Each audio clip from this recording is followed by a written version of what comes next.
go back to ancient history. It started on my birthday. I started the shop on my birthday in March 1985. I was hired as a manager of Play It Again Records, and the owner of that shop hired me to be the manager because he was getting ready to go to prison for smuggling marijuana from Jamaica. He'd come back in a few months, and I was just going to be an interim manager.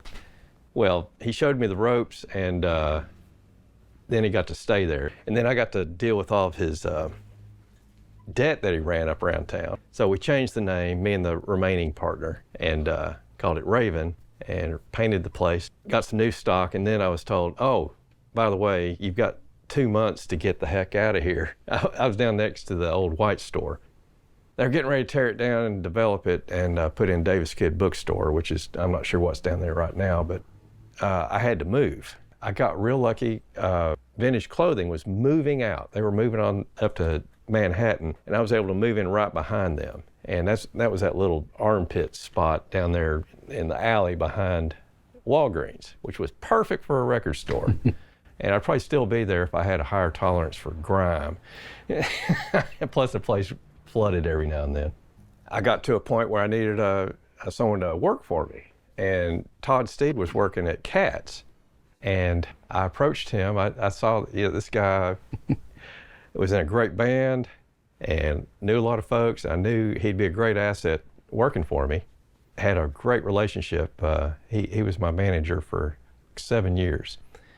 And during that time, I hired a bunch of local musicians, Brian Walschlager, Sarah Washington, Kristen Young, who was in Underwear Meat Clock, John Wallace. I hate that I'm going to leave out some people. There was a bunch of folks there. I did that on the Strip for 10 years, and when it came to the end of it, I had 9 people working for me. Everybody was getting paid but me. It was a perfect storm of like, I need to stop. There was another shop that opened up the Strip, the Underdog. Oh man, that was a depressing day. I was just getting my groove going with indie stuff, and this outfit up the street knew how to do that really well. So I was in the market where the shift happened, where vinyl was going out and CDs were coming in. And I was real good with vinyl, but God, getting up to speed with CDs, I was always playing catch up. When I moved down on the Strip, my floor plan was 80% vinyl, 20% CDs, and by the time I closed 3 years later, it flipped. It was 20% vinyl and 80% CDs. So I went to work for Metropulse, selling ads. Did that for a few years and then just kind of figured out how to get back into this business in a way that wasn't as stressful for me. I bought a collection from a guy that used to work for me. So I started doing shows again and setting up consignment booths.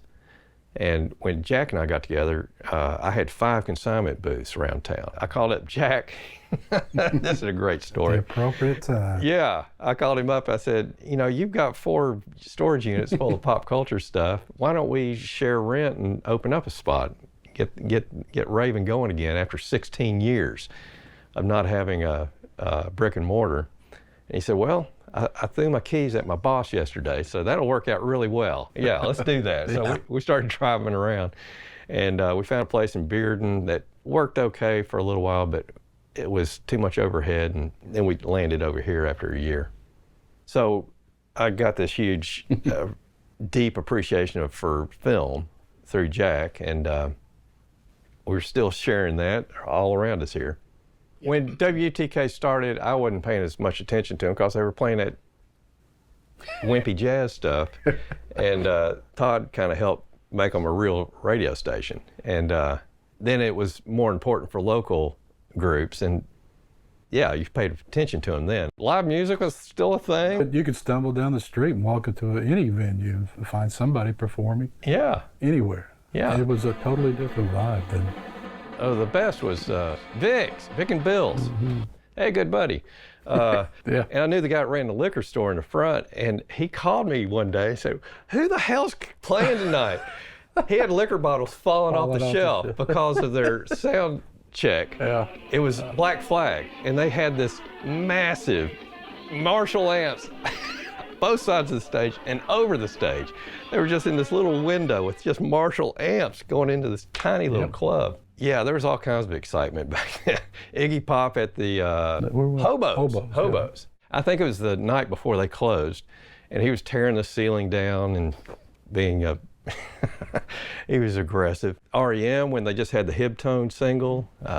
Jason and the Nashville Scorchers. I still hadn't forgiven them for dropping the Nashville. Whoever told them they had to drop that corporate still scum. Pisses me off. Yeah. Of course, the Smokin' Dave, they played Ethiopian jokes a lot back then. And I helped executive produce their first record.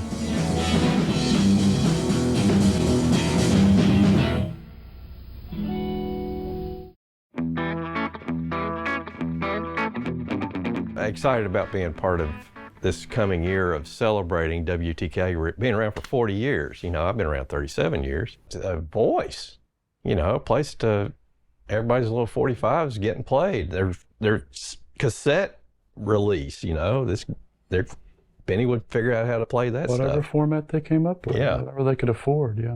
Live. It was an outlet. They didn't have an outlet back then. Makes a lot of sense, right?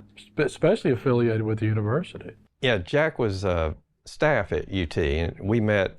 Used to be a thing called the UT Film Committee. And they used to have student activities back then. Yeah, there used to be stuff going on. Which Benny knows was a part of quite a bit. So yeah, the CEB, he was part of that. I got to be a judge on the Battle of the Bands, which was held in front of the Aquatic Center. Which I put on. Yeah, and that was fun seeing. One of the first things I did when I started working for UT Student Activities instead of being a student member of student activities. Yeah, in front of the aquatics. That was one of the best times we had. And then everybody was there for that. Most of the people coming back for the reunion for UTK were there. Benny helped, of course. And he was a judge. Several other judges. And I forgot who won. Probably somebody, I think the Judy Betts won that first. And Benny was just this kid. He was still in college. Met Benny when he was a child. A literal child. He was a B-boy. Running around. He wasn't quite a Benny. He was a B-boy. He's just a little Benny running around, getting in my way and doing stuff. I said, okay, whatever. And he'd come down and be, you know, getting excited and telling us about what was going on and what different sponsorship things we could do and selling some promos. That was part of the deal back then. Of course, the industry's dried all that up. But no, he's a great kid. He really is. I still call him a kid because he's a hell of a lot younger than I am. But he's catching up.